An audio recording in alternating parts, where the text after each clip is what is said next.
மந்திர பானை.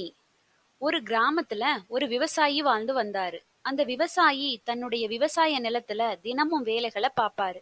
ஒரு நாள் பருவமழை வரும் என்னும் காரணத்தினால அவருடைய நிலத்துல விதைகளை விதைக்கிறதுக்காக பள்ளங்களை தோண்டினாரு.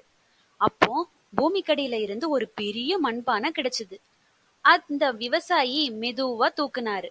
பின்னர் இந்த மண்பானையால நமக்கு என்ன பயன்னு நினைச்சாரு. ஒன்னும் புரியாதனால அந்த மண்பானைய ஒரு ஓரமா வச்சுட்டு தன்னுடைய வேலைய பார்க்க ஆரம்பிச்சிட்டாரு. மதிய வேலை ஆனதும் சாப்பிடுவதற்காக வந்த விவசாயி தன் கையில் இருந்த கோடாரிய பானைக்குள்ள வச்சுட்டு சாப்பிட ஆரம்பிச்சிட்டாரு. விவசாயி சாப்பிட்டு முடிச்சப்புறம் ஒரு அதிசயத்தை பார்த்தாரு. அது என்னன்னா, பானைக்குள்ள வச்சிருந்த ஒரு கோடாரி 100 கோடாரியாக மாறிடுச்சு. அத பார்த்த விவசாயிக்கு ஆச்சரியம் தாங்க முடியல.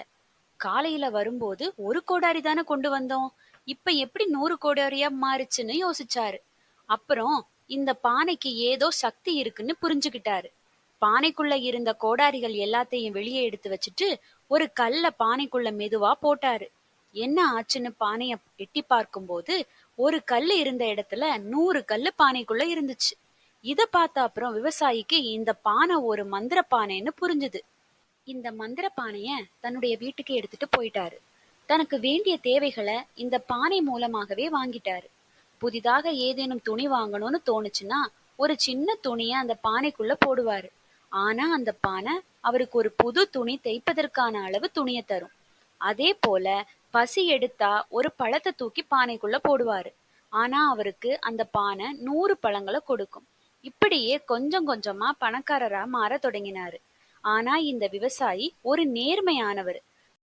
தன்னுடைய பேராசைக்காக எப்பவுமே மந்திர பானையை உபயோகப்படுத்த மாட்டாரு. பேராசை இல்லாத மனிதர். இந்த விவசாயி நாளுக்கு நாள் பணக்காரராக வளருவதை பார்த்து பக்கத்து வீட்டுக்காரங்களுக்கு பொறாமை ஏற்பட்டுச்சு.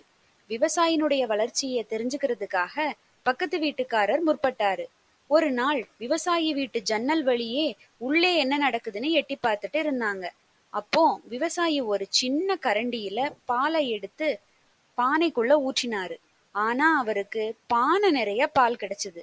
இத பார்த்த பக்கத்து வீட்டுக்காரர், இந்த மந்திர பானையினாலதான் இந்த விவசாயி பணக்காரரா ஆயிருக்காரு. பேராசையும் பொறாமையும் கொண்ட பக்கத்து வீட்டுக்காரன் எப்படியாச்சும் பானைய திருடிடணும்னு முடிவு செஞ்சாங்க. அன்னைக்கு ராத்திரியே விவசாயி வீட்டுல இருந்து பானைய தூக்கிட்டு தன்னோட வீட்டுக்கு கொண்டு வந்துட்டாங்க. அந்த பானையோட மந்திர சக்திய தெரிஞ்சுக்க ரொம்ப ஆசையா இருந்தாங்க. அதுக்கு முன்னாடி பானைக்குள்ள ஏதாச்சும் இருக்குமான்னு யோசிச்சாங்க. தன்னுடைய கைய பானைக்குள்ள விட்டு பார்த்தான். ஏதும் பானைக்குள்ள இல்லைன்னு முடிவு செஞ்சான். ஆனா ஒரு அதிசயம் நடந்துச்சு. என்னன்னா, அவனுடைய ஒரு கை 100 கைகளா மாறி இருந்துச்சு.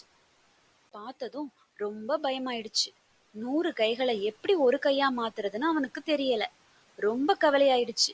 அடுத்த நாள் வீட்டை விட்டு வெளியே வந்தவனை பார்த்துட்டு ஊர் மக்கள் பயந்து போனாங்க. ஏதோ அசுரன் நம்ம ஊருக்குள்ள வந்திருக்கான்னு கத்த ஆரம்பிச்சுட்டாங்க. கற்களால அவனை அடிச்சு விரட்டிட்டாங்க. இத பார்த்த விவசாயி தன்னுடைய மந்திர பானைய பக்கத்து வீட்டுக்காரன் தான் திருடி இருக்கான்னு தெரிஞ்சுக்கிட்டாரு.